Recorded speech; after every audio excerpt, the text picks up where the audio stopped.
Hello everyone, let us start with the next exercise today, exercise 5.2. कल हमने discussion की थी हिस्टोग्राम के बारे में। आज इस एक्सरसाइज में हम पढ़ेंगे पाई चार्ट कि अगर हमारे पास किसी भी तरह का डेटा है हम उसको पाई चार्ट में कैसे रिप्रेजेंट कर सकते हैं। जैसे आपने क्रिकेट में देखा है, क्रिकेट खेलते हैं तो क्रिकेट का मैच देखते हैं तो उसमें बार ग्राफ से जो है डेटा को रिप्रेजेंट किया जाता है ताकि हमें इजीली अंडरस्टैंड हो जाए डेटा। इसी तरह हम हिस्टोग्राम को यूज करते हैं डेटा को रिप्रेजेंट करने के लिए। Next is pie chart. Pie chart में हम इसको एक सर्कल पे रिप्रेजेंट करेंगे। जो भी गिवन डेटा होगा, हमें पता है कि सर्कल का कंप्लीट एंगल 360 डिग्री होता है। जैसे अब यहाँ पे इसने पूरे सर्कल को 4 पार्ट्स में डिवाइड किया है, 1 2 3 एंड 4 चीजों के बारे में यहाँ पे बात हो रही है। तो जब भी हम डेटा को पाई चार्ट के थ्रू रिप्रेजेंट करते हैं, we should know the central angle, कि जैसे हमने ये वाला जो ये है कि ये कितने एंगल पे बना है, ये हमें पता होना चाहिए, तभी हम किसी डेटा को पाई चार्ट के थ्रू रिप्रेजेंट कर सकते हैं। अब इसमें तो हमें पाई चार्ट गिवन है। जब हमें कोई डेटा गिवन होगा, हमें उसे पाई चार्ट पे रिप्रेजेंट करना होगा, तो हम सबसे पहले उनके सेंट्रल एंगल्स को फाइंड करेंगे। Only then we can draw or represent the data through pie chart. तो हम नेक्स्ट क्वेश्चंस में करेंगे, पाई चार्ट बनाएंगे। तो इस हम करते हैं पहले। Now what is the question? A survey was made to find the type of music that a certain group of young people liked in a city. कि जो भी यंग पीपल है सिटी में, कि कौन से ग्रुप किस टाइप का म्यूजिक लाइक करते हैं, ये हमें डेटा में पाई चार्ट में रिप्रेजेंट किया गया है। Adjoining pie chart shows the findings of this survey. जो उन्होंने सर्वे किया तो उन्होंने देखा जो 40% जो यंग पीपल है they like light music, 20% of young people like semi-classical, 10% like classical music, and 30% like folk music. From this pie chart, answer the following. अब मुझे ये नंबर ऑफ यंग पीपल नहीं दिया हुआ कि कितने लोगों पे सर्वे हुआ है, मुझे सिर्फ परसेंटेज गिवन है कि इतने परसेंट लोगों को इस टाइप का म्यूजिक पसंद है, इतने परसेंट लोगों को दूसरे टाइप का म्यूजिक पसंद है। Now first part is, if 20 people like the classical music, how many young people were surveyed? अगर 20 लोगों को क्लासिकल म्यूजिक पसंद है, क्लासिकल म्यूजिक कितने नंबर ऑफ लोगों को पसंद है, 20, तो कितने यंग लोगों पे सर्वे किया होगा? Let x be the number of young people, x be the number of young people who were surveyed, कि जिन पे सर्वे किया गया, हमने माना x यंग लोगों पे सर्वे किया गया। अब अगर x लोगों पे सर्वे किया गया तो हमें ये कहा है कि उसमें से 10% को क्लासिकल म्यूजिक पसंद है। 10% लोगों को क्लासिकल म्यूजिक पसंद है, और दूसरी लैंग्वेज में कहे कि नंबर दिया है कि 20 लोगों को क्लासिकल म्यूजिक पसंद है। जो 10% लोग हैं, that is out of total number of the people जिन पे सर्वे किया गया है, right? So 10% of x is equals to 20. 0 से 0 कैंसिल हो गई, 10 उधर जाके मल्टीप्लाई हो जाएगा, 20 into 10, इट मीन्स 200 लोगों पे उन्होंने सर्वे किया। उसमें से 20 लोग ऐसे थे जिन्हें क्लासिकल म्यूजिक पसंद है। अब मान लो मुझे कहा है इसी क्वेश्चन में कि बताओ कितने लोगों को लाइट म्यूजिक पसंद है, तो आई कैन फाइंड 40% ऑफ 200। तो 40% ऑफ 200 मीन्स 80 लोग ऐसे हैं जिनको लाइट म्यूजिक पसंद है। Similarly we can now find the number of people who like semi classical or who like folk music. तो किसी भी तरह का क्वेश्चन आ सकता है। जब मुझे टोटल नंबर पता लग गया कि सर्वे कितने लोगों पर हुआ है और परसेंटेज गिवन है, जब भी आप देखोगे पाई चार्ट जितने भी पार्ट्स में डिस्ट्रीब्यूट हुआ है, टोटल परसेंटेज इज ऑलवेज 100%। जैसे आप मार्क्स कहते हो कि मेरे स्कूल में I got 100% marks in mathematics, means full marks आए हैं।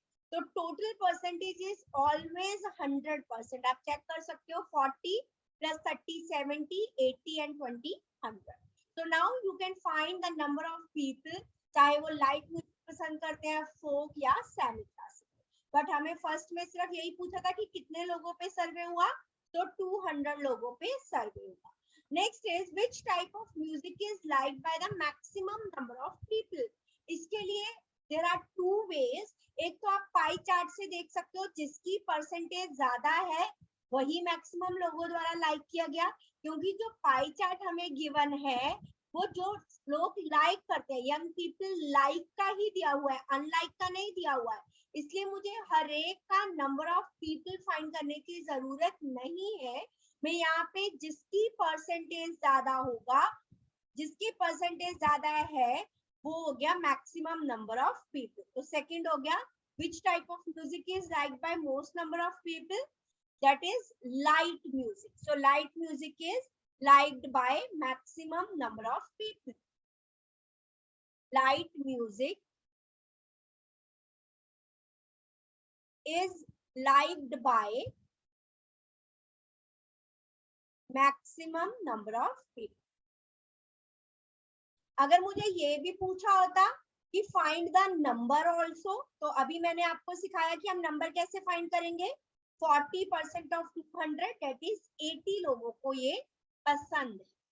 Now next is if a cassette company were to make 1000 CDs, एक कैसेट कंपनी को टोटल 1000 सीडीज बनानी है, तो वो हर टाइप की कितनी सीडीज बनाएगी, चाहे वो सीडीज सेमी क्लासिकल है, क्लासिकल है, फोक है and light music. Semi classical, classical, folk और लाइट म्यूजिक, चार पार्ट्स में म्यूजिक को डिवाइड किया गया था। अब कंपनी को टोटल तो बनानी है 1000 सीडीज। अब जो सेमी क्लासिकल म्यूजिक है 20% लोगों की पसंद है, 10% को क्लासिकल पसंद है, 30% को फोक म्यूजिक पसंद है और 40% पीपल को लाइट म्यूजिक पसंद है। अब मुझे बताना है कि हर टाइप की कितनी सीडीज बनी। सेमी क्लासिकल म्यूजिक की कितनी सीडीज बनेंगी, टोटल सीडी 1000 बनानी है, सो 20% ऑफ 1000 इट मींस 200 जो उन्होंने सीडीज बनाई वो बनाई सेमी क्लासिकल म्यूजिक। 10% ऑफ 1000 मींस 100 सीडीज बनाई उन्होंने classical music. Similarly we can find the number of CDs for the folk music and light music। 30% of 1000 बनाएंगे folk music की, so 30 upon 100 multiply 1000, 300 CDs बनाई folk music की और light music की आ जाएगी 400 CDs। 40% of 1000। So we can represent data through bar graph, histogram and pie chart। जैसा हमें कहा 400 सीडीज, तो इस तरह से we can find कि कौन से टाइप की उन्होंने कितनी सीडीज बनाई अगर उन्हें टोटल 1000 सीडीज बनानी थी। Now you can check the total 200 plus 100 300 600 and 400 is 1000। तो कंपनी ने टोटल 1000 सीडीज बनाई। हर तरह की कितनी सीडीज बनाई वो हमने टाइप ऑफ म्यूजिक और ये थी परसेंटेज कि कितने लोगों को कैसी पसंद। Clear to all of you? Let us move to the next one. A group of 360 people were asked to vote for their favorite season from the three seasons, rainy, winter and summer। Which season got the most votes? तो कौन से season को सबसे ज्यादा votes मिली? यहाँ पे number of votes हमें पता लग रहा है, maximum votes are for winter season. So winter season got the most votes.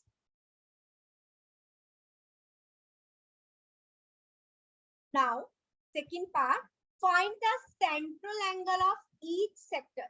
जैसे हमारे पास अगर ये पाई चार्ट है मान लो, तो this is each sector, this is sector. Sector कैसे बनता है? सेंटर से ये और ये एक आर्क के साथ, this is called sector.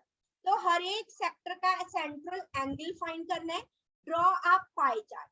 Pie chart बनाने के लिए मुझे पहले एंगल पता होना चाहिए, तभी हम पाई चार्ट बना सकते हैं। सो सबसे पहले हम फाइंड करेंगे सेंट्रल एंगल। सेकंड पार्ट को मैं यहीं पे सॉल्व कर रही हूँ। सबसे पहले हमें नंबर ऑफ वोट्स गिवन है, अब हम इनको फ्रैक्शन में फाइंड करेंगे। इन फ्रैक्शन इनकी वैल्यू क्या आएगी? Then we will find central angle for each season. Now for finding the fraction what will we do? Total number of votes summer season को मिली है 90 अपॉन टोटल कितने लोगों पे ये सर्वे किया गया, नंबर ऑफ पीपल जिन पे ये सर्वे किया गया 360। अगर मुझे ये गिवन नहीं है तो I will add these terms and find the total. जो टोटल वैल्यू आएगी वो इसके नीचे लिखी जाएगी। तो इन फ्रैक्शन समर सीजन के लिए आ गया 90 upon 60 and for rainy season 120 upon 360, 150 upon 360. Now, how will we find the central angle? We know कि एक सर्कल का कंप्लीट एंगल इज 360 डिग्री। जब मैंने इसको फ्रैक्शन में फाइंड कर लिया, जैसे पहले का आया 90 अपॉन 360, इसे multiply 90 degree, complete angle 360 degree. So we will get the central angle for summer season as 90 degree. 90 upon 360 multiply 360 degree. Ma'am, can I tell all the? हाँ जी बच्चा, एक minute.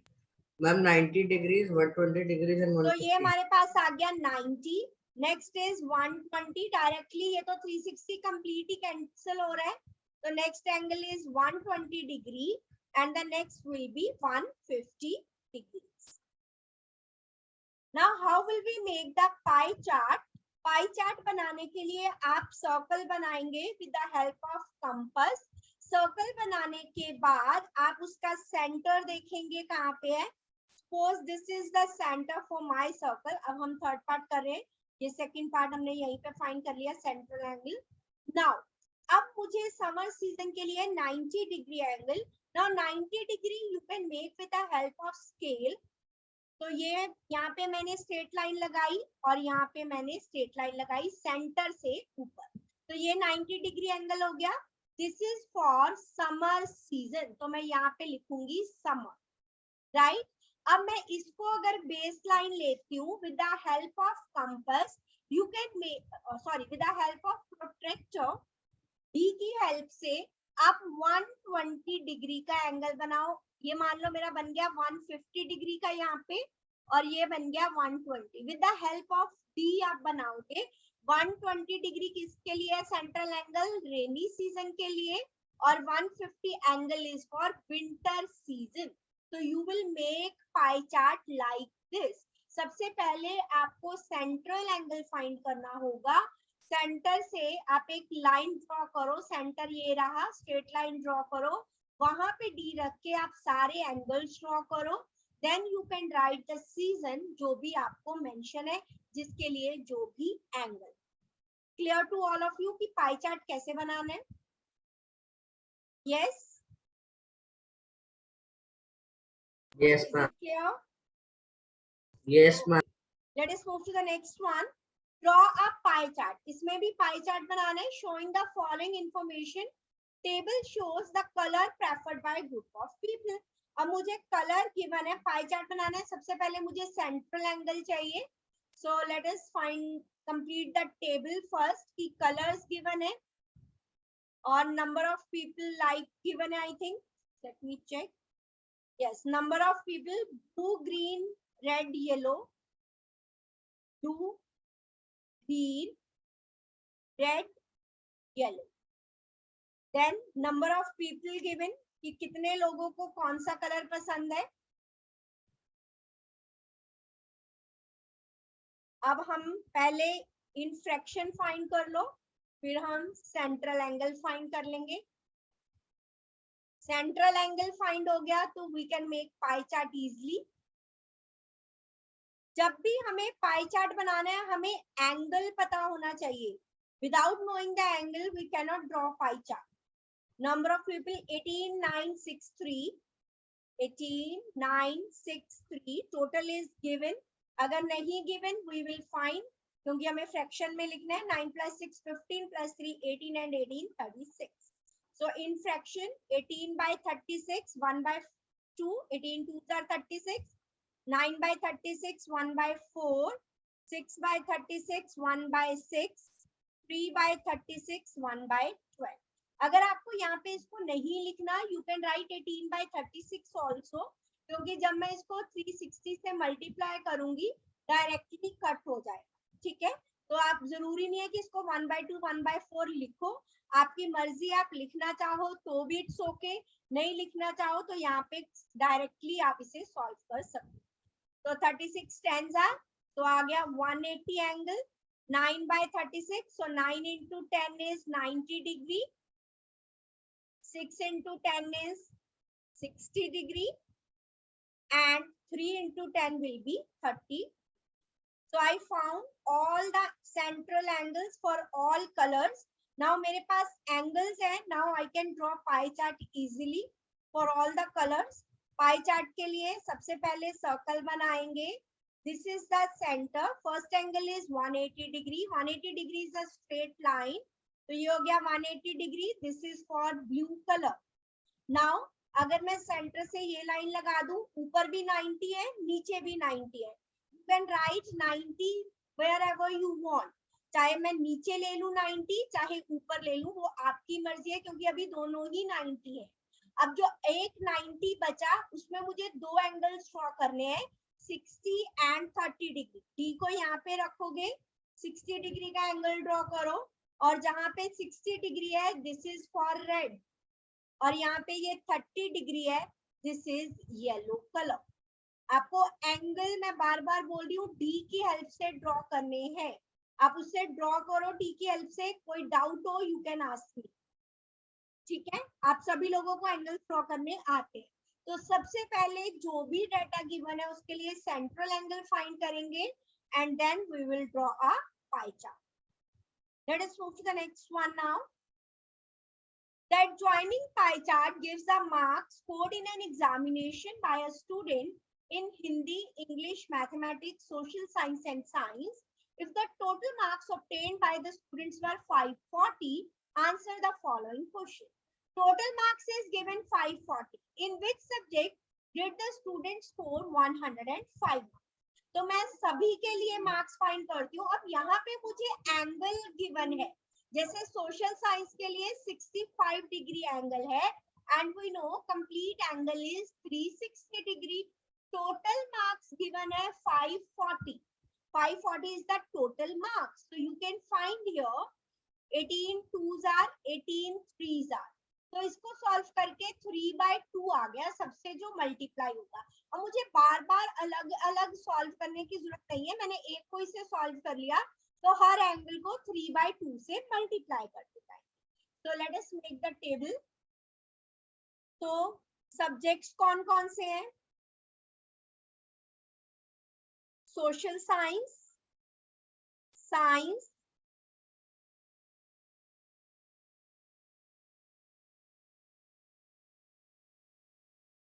Social science, science, English, Hindi and maths. यही 5 subject थे. Let us check once again. Social science, science, Hindi, English and maths. Okay, social science के लिए angle is 65 degree. Science के लिए angle is 80 degree. Hindi के लिए 77, के लिए 50, sorry 55 and 70, 55 and this is 70. And maths के लिए angle is 90. Now we want to find the marks. Marks हमें find करने हैं. This is the central angle which is given.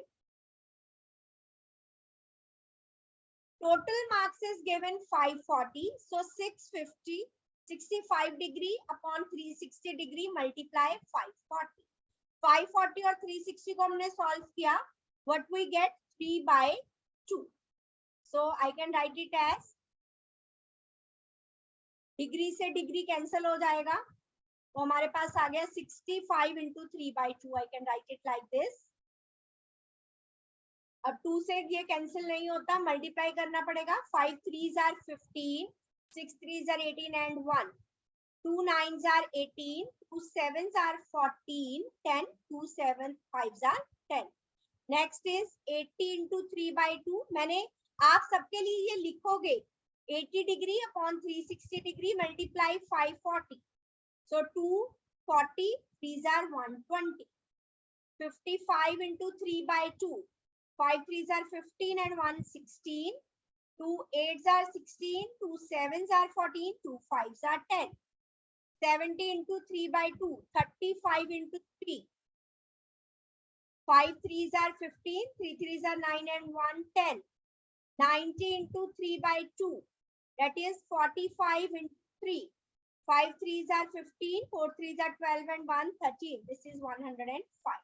अब हमारे पास हमने टेबल कंप्लीट कर लिया. Let us start with the question now.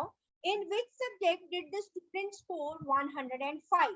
So 105 marks किस सब्जेक्ट में आए? Hindi. So in Hindi the student score 105 marks. How many more marks were obtained by student in mathematics than in Hindi? Mathematics में कितने आए? Mathematics 135. तो maths के marks में से हिंदी के मार्क्स माइनस कर देंगे. 135 minus 105. 5 minus 5 30. So students scored 30 more marks. 30 more marks in mathematics than in Hindi.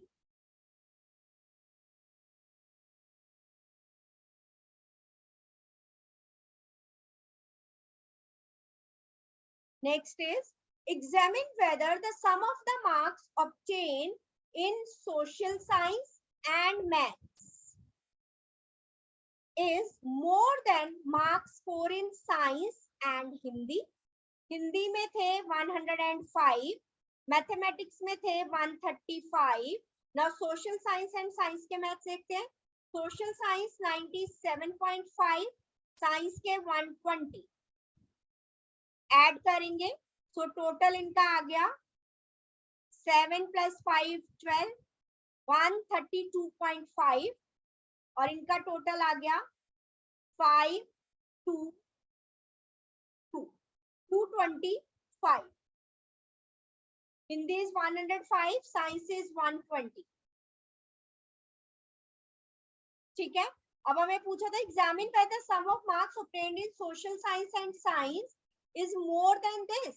It is 232. Yes. So answer will be yes. The sum of marks obtained in social science and mathematics is more than the sum of marks in science and Hindi. Clear to all of you? Next question पे move करें. आप इन सब pie charts को बना के देखोगे with the help of protractor. इसको solve करोगे, पूरा बना के देखोगे कि क्या आ रहा है. Let us move to the next question. The number of students in a hostel speaking different languages is given below. Display the data in pie chart. Language दी है, नंबर ऑफ स्टूडेंट्स. पहले फ्रैक्शन में find कर लेते हैं number of students. That is total is given 72. तो fraction में आ गया 40/72, 12/72, 9/72, 7/72 and 4/72. Next, what will we find? Central angle to make the pie chart. Now, central angle will be 40/72 multiply 360 degree. अब 360 degree सब में आएगा और अपॉन में 72 भी सब में है, तो मैं इसको सॉल्व कर लेती हूँ. 36 2s are 72, 2 5s are 10.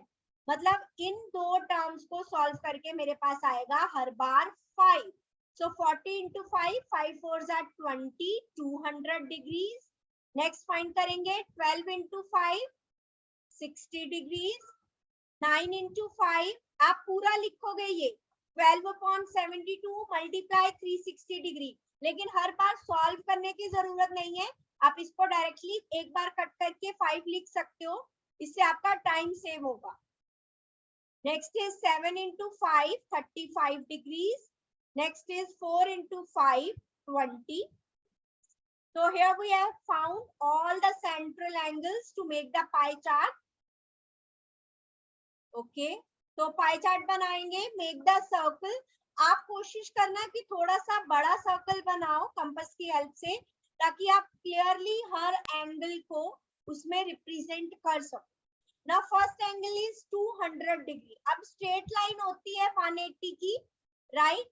तो 180 स्ट्रेट लाइन, 180 से थोड़ा सा मैं बड़ा बना रही हूँ इस तरफ, ताकि वो 200 हो जाए। And this is for Hindi language. ठीक है, आप क्या करोगे, यहाँ पे प्रोटेक्टर रखोगे, 180 का एंगल मान लो यहाँ स्ट्रेट आ गया, उससे 180 की लाइन से आप 20 का और बना लो, तो दैट विल बी 200। ठीक है, इस लाइन से 20 और आगे चले जाओ तो यहाँ से यहाँ तक हो जाएगा 200। Now next is 60 degree with the help of protector। ये मान लो बन गया हमारा 60 डिग्री, तो ये है, this is for language English. Next is 45 degree, मान लो ये है 45, this is for language Marathi. Then 35 and 20, ये हो गया 20, ये 35 बड़ा लग रहा है, लेकिन आप डी से बनाओगे तो आपका बिल्कुल करेक्ट आएगा। बंगाली, तो हम 45 को थोड़ा सा बड़ा कर देते हैं, हो गया 45 और ये हो गया 35। 35 degree is for Tamil. Clear? तो आप बनाओगे प्रोटेक्टर की हेल्प से, सर्कल थोड़ा बिग बनाओगे, ताकि आपका हर एंगल क्लियरली रिप्रेजेंट होना चाहिए। जितना आपका जो भी बार ग्राफ बनाते हो, histogram, pie chart, each and everything should be clear. इतना क्लियर कि सामने वाला जब उसको देखे तो अंडरस्टैंड कर सके कि आपने क्या डेटा को रिप्रेजेंट किया है। Clear to all of you? Angle, central angle लिखने के बाद आपको लैंग्वेजेस के नाम भी लिखने हैं। ये नहीं कि आप सिर्फ सेंट्रल एंगल पाई चार्ट में रिप्रेजेंट कर दो और लैंग्वेज के नाम नहीं लिखो, ऐसा नहीं है। लैंग्वेज के नाम भी आपको, पाई चार्ट का मतलब है कि अपने एंगल के साथ किसको वो रिप्रेजेंट कर रहा है वो भी साथ में हमें विजिबल होना चाहिए। Clear to all of you? Is there any doubt? No ma'am.